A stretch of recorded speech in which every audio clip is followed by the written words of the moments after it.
మరి అలాంటి షుగర్ వ్యాధి వచ్చిన వారికి కొంచెం త్వరగా తగ్గాలన్నా, త్వరగా కంట్రోల్‌లోకి రావాలన్నా, లేని వారికి భవిష్యత్తులో షుగర్ వ్యాధి రాకుండా ఉండాలన్నా, మరి ఈ బెనిఫిట్ ఇద్దరికీ కలగాలంటే బెస్ట్ వెజిటబుల్ కాకరకాయ. చాలామంది అంటారు చేదుగా ఉన్నయి తింటే షుగర్ తగ్గుతుందంట కదా అని. వాస్తవంగా కాకరకాయ చేదు కాబట్టే చాలామంది ఇతర కూరగాయలు వండుకున్నట్టు వారానికి ఒకసారి కూడా వండుకోరు.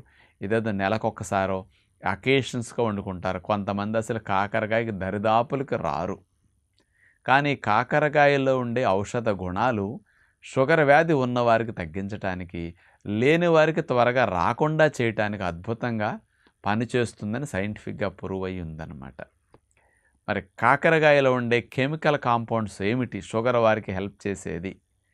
చారంటీ అనే ఒక కెమికల్ స్పెషల్‌గా ఇందులో